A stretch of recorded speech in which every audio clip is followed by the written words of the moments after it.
Olá, tudo bem? Vamos ao capítulo 27 do livro Os Mensageiros de André Luiz. Esse capítulo é O Caluniador. E aí André começa dizendo: enquanto o administrador se entregava a conversas educativas com numerosos subordinados, Aniceto nos chamou à pequena construção isolada e falou: vejamos outro ensinamento.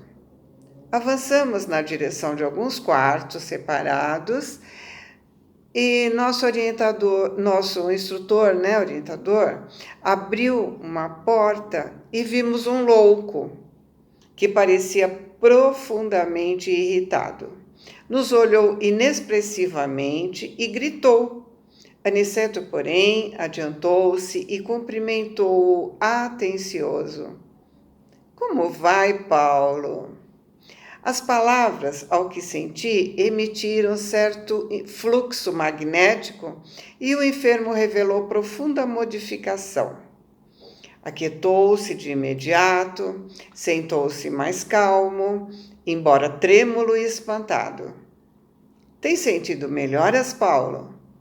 Ele perguntou, bondosamente, tocando o ombro do paciente, Ao contato pessoal de Aniceto, o doente mostrou alguns raciocínios e respondeu: vou melhorando graças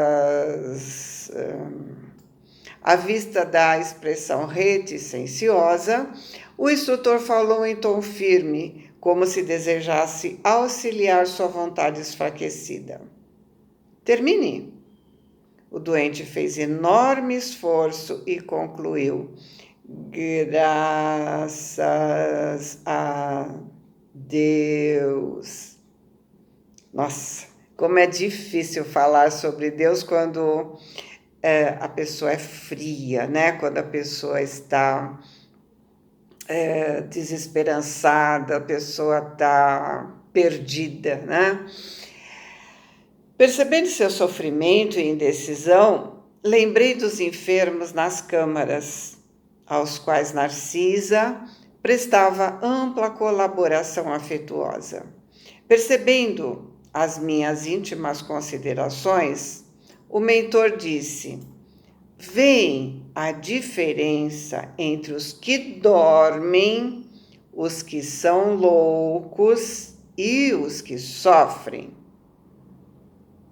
Em nosso lar, não temos os primeiros, não temos os que dormem.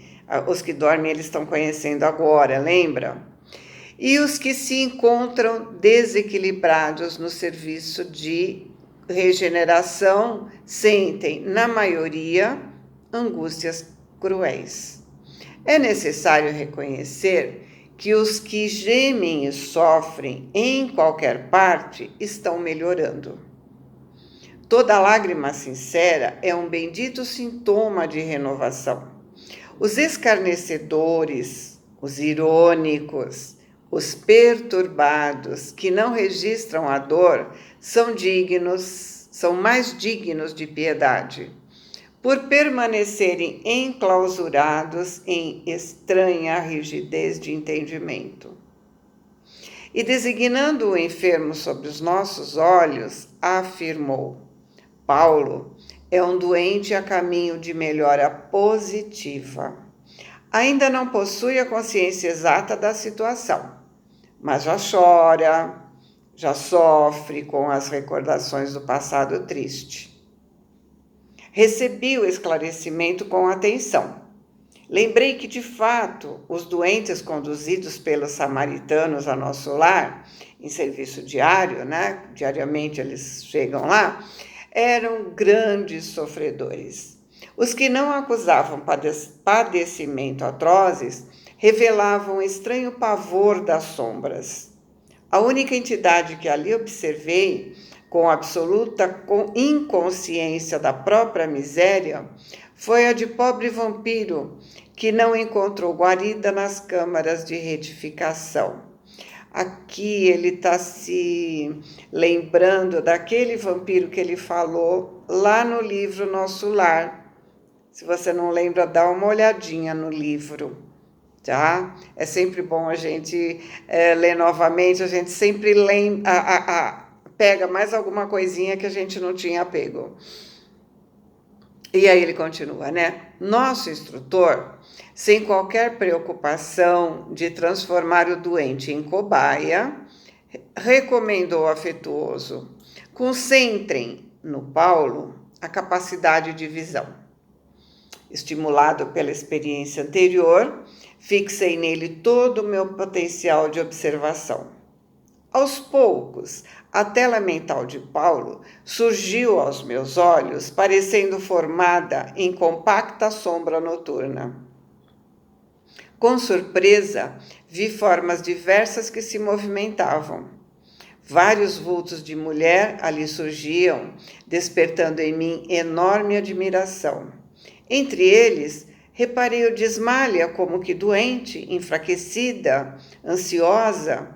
Alguns homens passavam igualmente mostrando desesperação e notei nessas imagens, né, o próprio Alfredo demonstrando cansaço e extrema velhice prematura. Vozes misteriosas se faziam ouvir.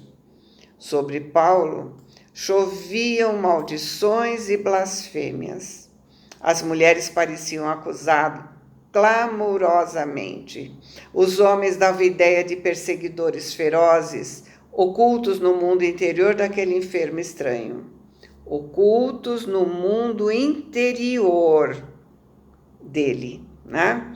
Observando, porém, que os vultos de Ismália e Alfredo se movimentavam naquele painel escuro, não pude conter a curiosidade e interrompi o minucioso exame, voltando a conversar com o nosso orientador, perguntando: como explicar esse fenômeno? Estou assombrado.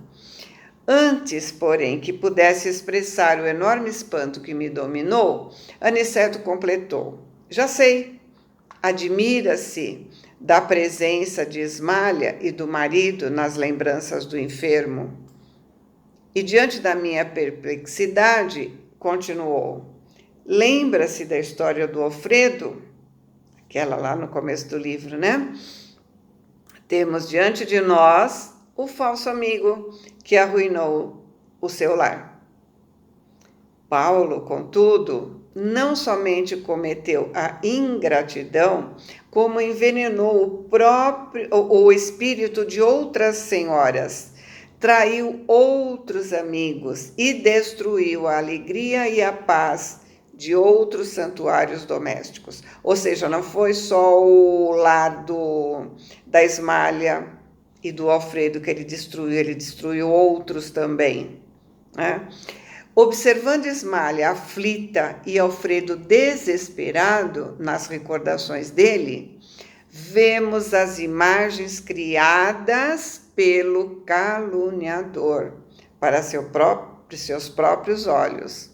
Ou seja, não é a realidade, é o que ele criou para si mesmo, por conta do que ele fez a essas pessoas.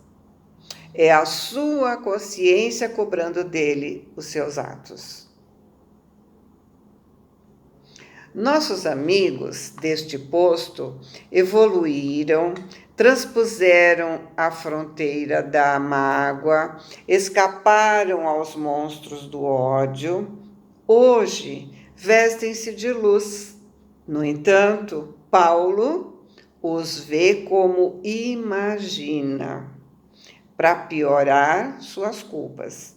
O criminoso nunca consegue fugir da verdadeira justiça universal, porque carrega o crime cometido em qualquer parte, tanto nos círculos carnais como aqui. A paisagem mental real do espírito é a do campo interior.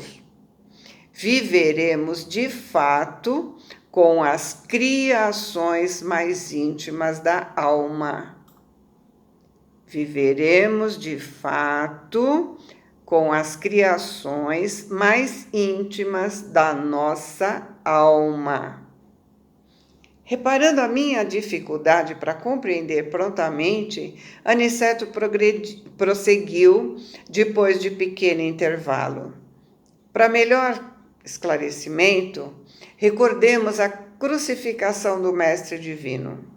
Sabemos que Jesus penetrou na glória sublime logo após a suprema dor do Calvário.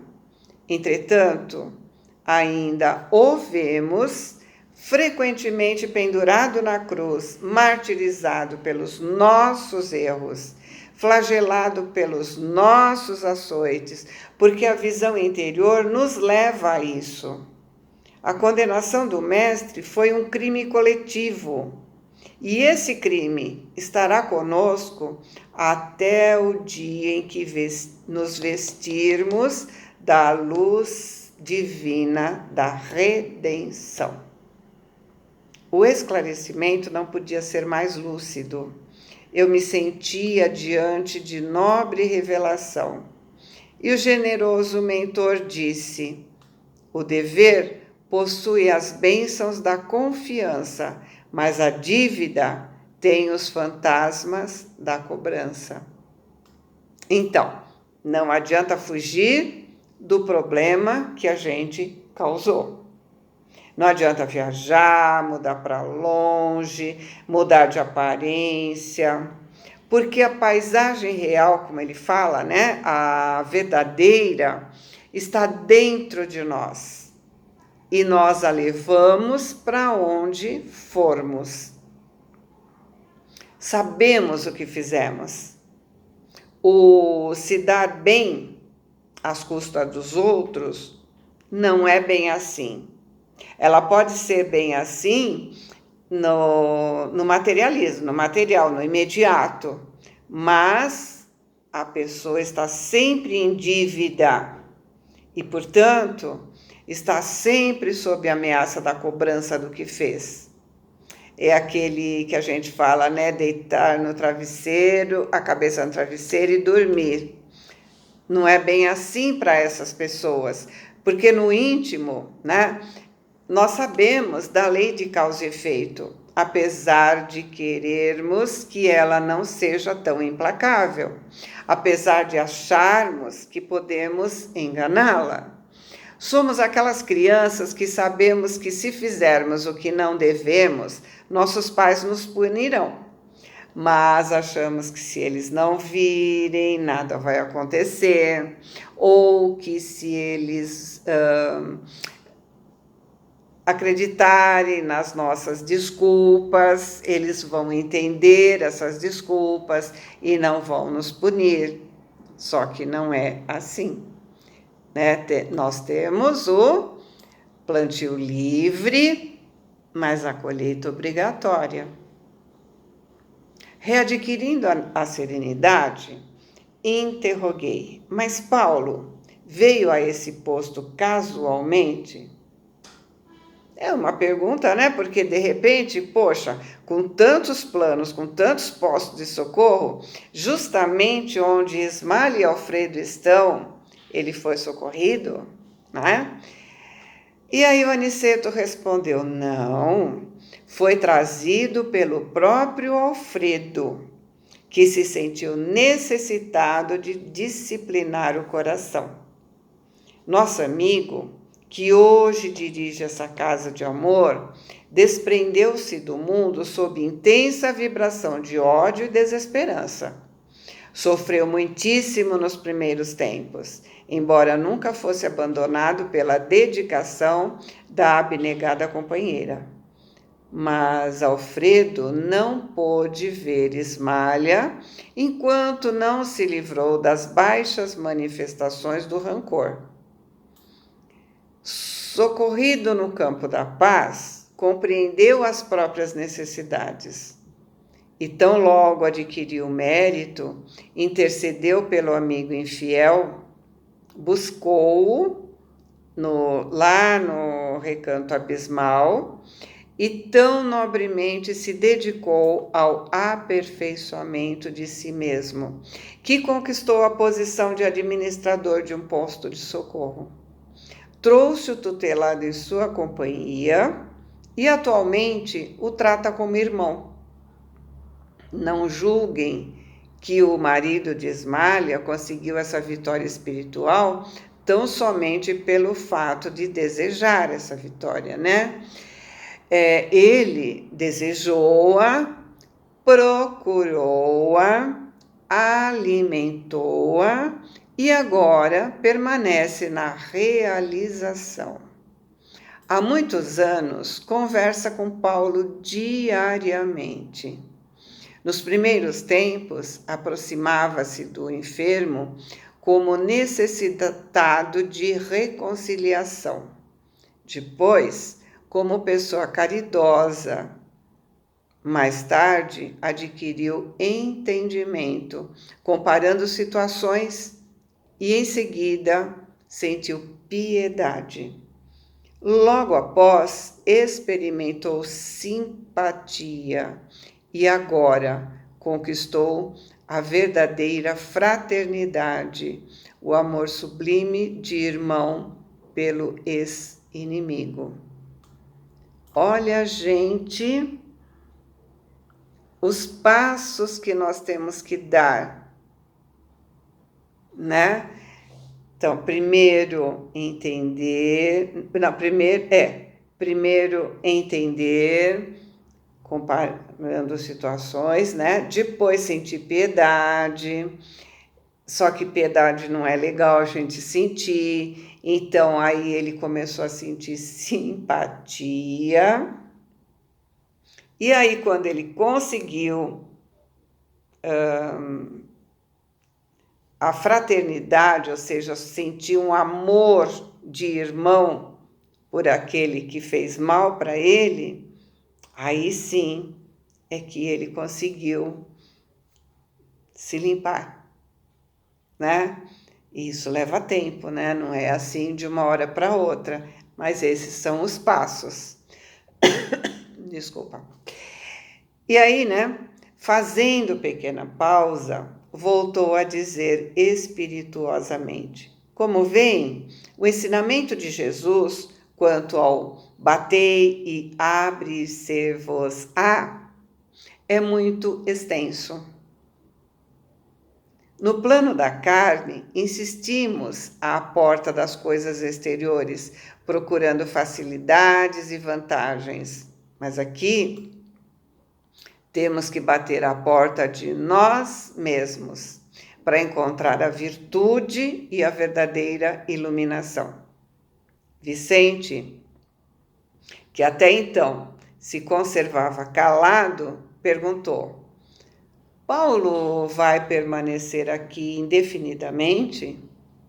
Nosso instrutor fez um gesto significativo e concluiu: em breve voltará à terra. Ismália tem feito a seu favor inúmeras intercessões e não deseja que ele, ao retomar a razão plena, se sinta humilhado com o benefício das próprias vítimas. Uma das irmãs, por ele caluniada no mundo, já voltou ao círculo carnal, e a abnegada esposa de Alfredo pediu que ela recebesse Paulo como filho, tão logo seja oportuno. Então, olha o exemplo de amor verdadeiro. Eles estão ajudando tão sinceramente que estão tendo cuidado de que quando o Paulo ficar lúcido de novo, ele não se sinta constrangido. E além disso, que ele conviva com uma das pessoas a quem ele prejudicou, desenvolvendo entre eles o amor de mãe e filho, limpando assim o que ele fez para ela, né? Limpando a mágoa ou a revolta dela por ele, pelo que ele fez, né? E aí como o capítulo se chama O Caluniador, né? Então, cuidado com a língua leviana. Ela pode nos levar à loucura. Boa semana, fiquem com Deus, amo vocês.